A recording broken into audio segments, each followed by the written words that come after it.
미국이 지금 엄청난 사기를 치고 있습니다. 물론 합법적으로요. 자기 기름을 팔면서 동시에 남의 기름을 사들이는데 그 차익으로 천문학적인 돈을 긁어모으고 있거든요. 세계 2위 산유국이 하루 620만 배럴을 수입합니다. 그러면서 400만 배럴은 또 한국이랑 일본에 팔아치우죠. 이게 말이 됩니까? 근데 이게 실화입니다. 그리고 이 구조, 한국도 깊숙이 연루돼 있습니다. 텍사스 땅을 뚫으면 지금 이 순간도 기름이 터져 나옵니다. 노스 다코타, 콜로라도, 퍼미안 분지. 미국 유정은 24시간 365일 단 하루도 쉬지 않고 돌아가는데 2025년 기준 하루 평균 1,300만 배럴을 뽑아냅니다. 사우디도 러시아도 진작에 제쳤습니다. 근데 이 세계 1위 산유국이 매일 620만 배럴을 해외에서 사옵니다. 캐나다에서, 중동에서, 멕시코에서. 자기 땅에서 기름이 펑펑 쏟아지는데 굳이 남의 기름을 돈 주고 사들이는 겁니다. 그러면서 400만 배럴 가까이는 한국, 일본, 유럽에 또 팔아버리죠. 이게 무슨 장사입니까? 냉장고 꽉 찬 집에서 옆집 음식을 사오고 내 음식은 동네방네 팔아버리는 꼴이에요. 휴스턴 항만에 가보면 이 장면이 실시간으로 벌어집니다. 한쪽 부두에선 미국산 셰일 오일을 실은 탱커가 아시아를 향해 출항하고 있고 바로 옆 부두에선 캐나다 오일 샌드와 중동산 원유가 콸콸 쏟아져 내립니다. 같은 원유처럼 보이지만 이 둘은 분자 구조부터 완전히 다른 물질입니다. 색도 다르고 냄새도 다르고 점도도 다르고 황 함량도 전혀 다릅니다. 미국이 파는 것과 사는 것은 처음부터 아예 다른 상품이었던 겁니다. 미국은 가볍고 깨끗한 경질유를 비싸게 팔고 무겁고 불순물 가득한 중질유를 싸게 사들여 그 차이로 막대한 정제 마진을 뽑아냅니다. 생산 1위에 수입 최상위권, 수출도 최상위권. 이 세 타이틀을 동시에 가진 나라는 지구상에 미국밖에 없습니다. 이건 모순이 아닙니다. 이게 전략입니다. 원유라고 다 같은 원유가 아닙니다. 마트에서 파는 참기름이랑 패식 용유가 둘 다 기름이라는 이름을 달고 있지만 전혀 다른 물질인 것처럼 원유도 품종에 따라 분자 구조부터 성질이 완전히 다른 액체입니다. 색도 다르고 끈적함도 다르고 황 함량이며 정제 난이도까지 천차만별입니다. 미국이 한국이랑 일본에 팔아넘기는 원유는 텍사스 퍼미안과 노스 다코타 바켄, 셰일층에서 뽑아낸 경질 스위트 원유입니다. 가볍고 맑으면서 황 함량이 낮아 정제하기 쉽고 국제시장에서 프리미엄을 받는 고급 품종이죠. 아시아와 유럽 정유사들이 서로 사겠다고 달려드는 원유입니다. 반면 미국이 캐나다와 중동에서 사들이는 건 완전히 다릅니다. 캐나다 오일샌드, 중동산 중질 사워 원유, 검고 끈적하고 황과 금속 불순물이 잔뜩 박혀있는 무거운 원유입니다. 마치 타르처럼 흘러내리는 보기만 해도 지저분한 그 원유죠. 배럴당 가격은 경질유보다 훨씬 쌉니다. 그런데 왜 굳이 이 지저분한 원유를 사들이는 걸까요? 바로 이 가격 차이 때문입니다. 중지류가 싸게 거래되는 이유는 쓸모가 없어서가 아닙니다. 고급 연료로 바꾸려면 훨씬 복잡하고 비싼 정제 설비가 필요하기 때문에 싸게 팔리는 것뿐이고 미국은 바로 그 약점을 정확하게 파고든 겁니다. 미국은 비싼 경질유를 프리미엄 받고 팔고 싸게 들여온 중질유를 고급 연료로 바꿔 또 비싸게 팝니다. 이 과정에서 막대한 정제 마진이 생기는데 이게 바로 미국이 수입과 수출을 동시에 하는 진짜 이유입니다. 혼란스러운 것처럼 보이지만 품종별 가격 차이를 정확하게 계산한 글로벌 분업입니다. 원유의 세계에는 두 가지 기준이 있습니다. 얼마나 가벼운가, 그리고 얼마나 깨끗한가. 이 두 가지가 원유의 가격을 결정하고 누가 얼마에 사고 파는지를 결정합니다. 업계에서는 이걸 API 비중과 황 함량으로 표현합니다. API 비중이 높을수록 원유는 가볍고 맑습니다. 낮을수록 끈적하고 무겁죠. 황 함량이 낮은 원유는 스위트, 높은 건 사워라고 부릅니다. 이 두 기준이 합쳐져서 경질 스위트, 중질 사워라는 등급이 만들어집니다. 텍사스 퍼미안에서 나오는 WTI, 노스다코타, 바켄, 셰일 오일, 이것들이 대표적인 경질 스위트입니다. 가볍고 황이 적어서 정제하기 쉽고 휘발유나 제트유 같은 고급 연료를 뽑아내기 좋습니다. 당연히 국제시장에서 프리미엄을 받습니다. 반대편엔 캐나다 오일샌드, 멕시코 마야, 베네수엘라 오리노코 원유가 있습니다. 이것들이 중질 사워입니다. 황과 금속 불순물이 가득 박혀 있고 점도가 높아서 파이프라인으로 보내려면 희석제를 섞어야 할 정도입니다. 배럴당 가격은 경질유보다 수 달러에서 수십 달러까지 낮게 형성됩니다. 여기서 오해하면 안 됩니다. 중진류가 싸다고 해서 쓸모없는 원유가 아닙니다. 오히려 제대로 된 설비만 갖추면 경진류 못지않게 고급 연료를 뽑아낼 수 있습니다. 문제는 그 설계 수십억 달러짜리라는 겁니다. 아무나 지을 수 없으니 중진류는 싸게 팔릴 수밖에 없는 거죠. 미국은 바로 이 구조를 꿰뚫어봤습니다. 싸게 들어오는 중진류를 고급 연료로 바꿔 비싸게 팔면 그 차익이 고스란히 정제 마진이 됩니다. 이게 미국 멕시코만 정유 벨트가 수십 년간 굴려온 돈 버는 공식입니다. 그런데 여기서 의문이 생깁니다. 중진류를 고급 연료로 바꾸는 설비가 그렇게 비싸고 복잡하다면 대체 누가 그걸 지었을까요? 바로 미국입니다. 그것도 멕시코만 연안에 세계 최고 수준으로 지어놨습니다. 코커, 하이드로크래커, 수소 첨가 장치, 이름만 들어도 복잡한 이 설비들이 무거운 중진류를 휘발유, 디젤, 제트유 같은 고부가 연료로 바꾸는 핵심 장치입니다. 하나 짓는 데만 수십억 달러가 들어가는 거대한 고정자산이죠. 한 번 지으면 수십 년 동안 그 설계에 맞춰 운용해야 합니다. 설비를 바꾸는 건 사실상 공장을 통째로 다시 짓는 것과 다름없습니다. 그래서 미국 멕시코만 정유소들은 중진류 전용 고도화 설비에 수십 년을 베팅한 겁니다. 결과는 어땠을까요? 대성공이었습니다. 싼 중진류를 들여와 비싼 연료로 바꾸는 이 구조가 막대한 정제 마진을 만들어냈고, 멕시코만 정유벨트는 세계에서 가장 수익성 높은 정유 구역 중 하나로 자리 잡았습니다. 여기서 중요한 역설이 하나 생깁니다. 미국 땅에서 어떤 원유가 나오느냐보다 이미 지어진 정유소가 어떤 원유를 처리하도록 설계됐느냐가 훨씬 더 중요한 변수가 된 겁니다. 설비가 중진류를 원하면 중진류를 수입해야 합니다. 자국 땅에서 아무리 경진류가 쏟아져도 소용없습니다. 이 거대한 중진류 중심 정유 체계가 왜 미국에 생겼는지 그 답은 지금으로부터 50년 전으로 거슬러 올라갑니다. 1970년대 미국이 생애 처음으로 석유 앞에 무릎을 꿇던 바로 그 시절입니다.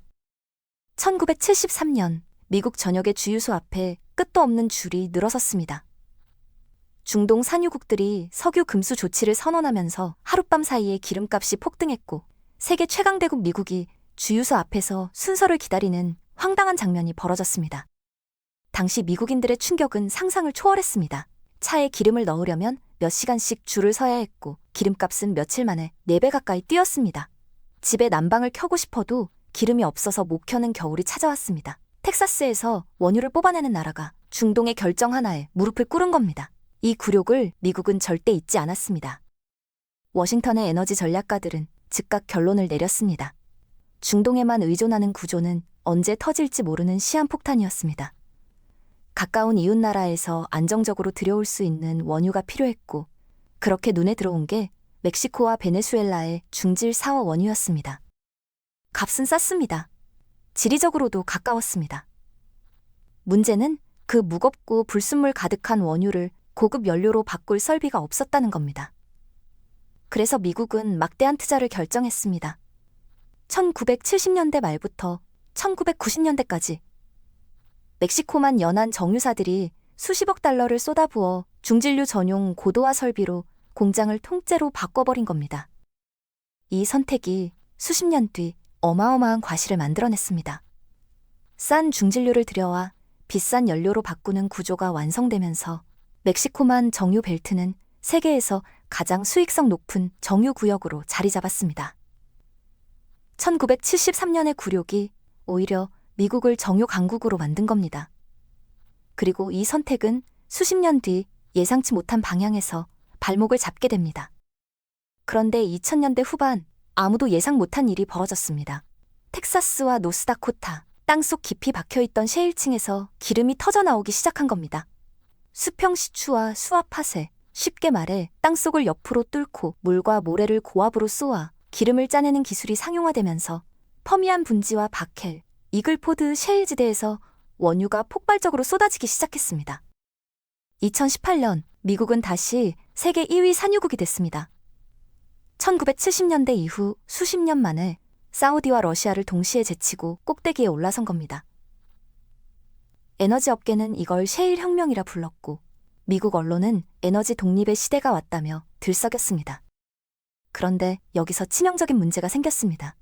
새로 쏟아지는 셰일 오일이 멕시코만 정유소가 처리하도록 설계된 원유와 성질이 완전히 달랐던 겁니다.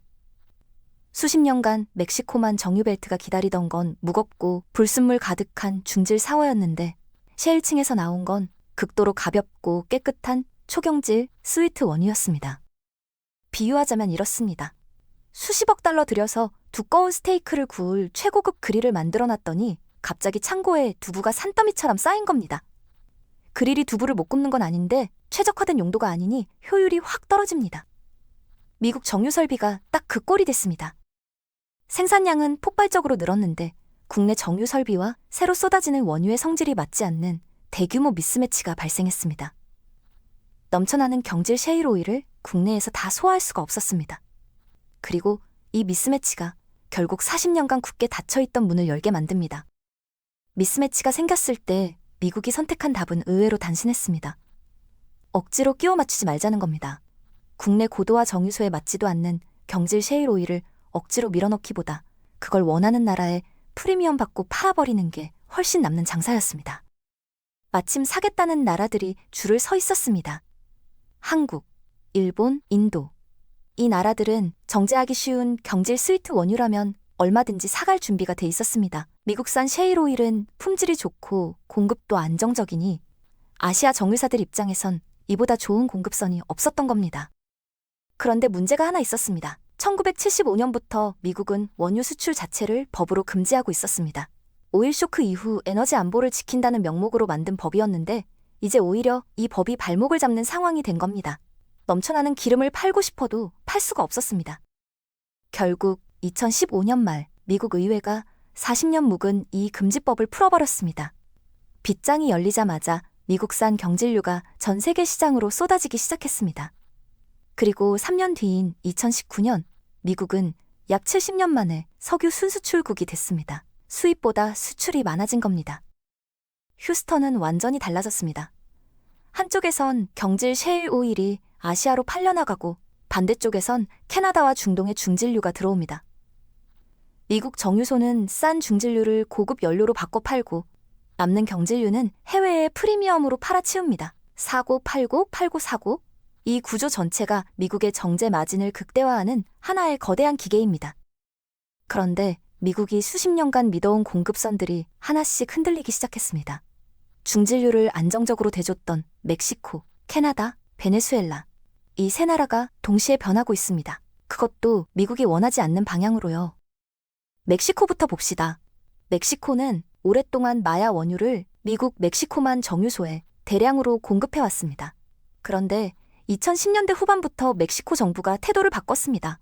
원유를 그대로 팔지 말고 자국에서 직접 정제해서 완제품으로 팔겠다는 겁니다. 그 상징이 바로 도스보카스 정유 단지입니다. 멕시코가 미국 정유소의 밥줄을 스스로 끊겠다고 선언한 겁니다. 캐나다는 또 다른 방향으로 움직였습니다. 엘버타 오일샌드는 오랫동안 미국 남쪽으로만 팔 수 있었습니다. 파이프라인이 미국 방향으로만 연결돼 있었거든요. 사실상 미국에 종속된 공급 구조였습니다. 그런데 2024년 트랜스 마운틴 확장 송유관이 가동되면서 판이 바뀌었습니다. 태평양으로 나가는 길이 열린 겁니다. 중국이랑 한국 정유사들이 캐나다산 중질유에 새로운 큰손으로 등장했습니다. 미국이 독점하던 캐나다 원유 공급선에 균열이 생긴 겁니다. 베네수엘라는 경우가 다릅니다. 오리노코 벨트의 중질유는 미국 멕시코만 정유소에 딱 맞는 품종이었는데 제재와 정치적 혼란으로 공급이 뚝 끊겨버렸습니다. 한때 미국 수입 원유의 핵심이었던 베네수엘라가 사실상 공급 지도에서 지워진 겁니다. 세 나라가 동시에 흔들리고 있습니다. 멕시코는 스스로 정제하겠다고 나서고 캐나다는 아시아로 방향을 틀고 베네수엘라는 제재로 묶여 있습니다. 미국 멕시코만 정유소가 수십 년간 믿어온 중질유 공급선이 한꺼번에 재편되고 있는 겁니다. 그리고 이 빈자리를 누가 채울지가 지금 에너지 시장의 가장 뜨거운 변수입니다. 그런데 공급선 재편보다 더 황당한 문제가 미국 내부에 숨어 있습니다. 외부 변수가 아니라 미국이 스스로 만들어 놓은 규제가 석유 시스템의 발목을 잡고 있는 겁니다. 그게 바로 존스법입니다. 1920년에 만들어진 이 법은 단순합니다. 미국 항구와 항구 사이에 화물을 실어 나르려면 미국에서 만든 배에 미국 기업이 소유하고 미국 선원이 타야 한다는 겁니다. 100년 전 법이 지금도 살아서 작동하고 있습니다. 처음 취지는 이해할 수 있습니다. 1차 세계대전 직후 자국 해운업과 조선업을 보호하고 전쟁이 나면 민간 상선을 징발할 수 있도록 하기 위한 안보 장치였습니다. 그런데 100년이 지나면서 이 법이 완전히 다른 방향으로 작동하기 시작했습니다. 보호를 받은 조선업과 해운업은 경쟁력을 잃어버렸습니다. 존스법 규격을 맞춘 유조선은 외국 선박보다 건조비가 몇 배나 비쌌고 운항비도 마찬가지였습니다. 결국 미국 국내 해상 운송 비용이 터무니없이 높아졌습니다. 그래서 지금 어떤 일이 벌어지고 있냐면 텍사스에서 캘리포니아까지 원유를 배로 보내는 비용이 중동에서 미국까지 원유를 들여오는 비용보다 비싼 기현상이 벌어지고 있습니다. 같은 나라 안에서 옮기는 게 지구 반바퀴 도는 것보다 더 비싼 겁니다. 이게 말이 됩니까? 미국이 외부의 공급선 재편 때문에 골머리를 앓는 동안 정작 내부에선 100년 된 낡은 법 하나가 석유 시스템의 효율을 조용히 갉아먹고 있습니다.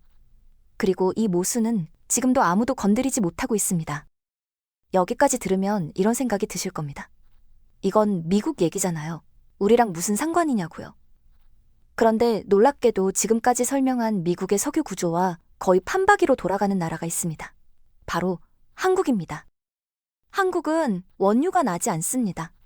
단 한 방울도요. 그런데 울산 여수, 서산에 세계적인 수준의 정유, 석유화학 콤플렉스를 짓고 중동산 중진류와 캐나다산 원유, 미국산 셰일 경질류를 섞어서 고부가 연료와 석유화학 원료로 바꿔 전 세계에 팔아치웁니다.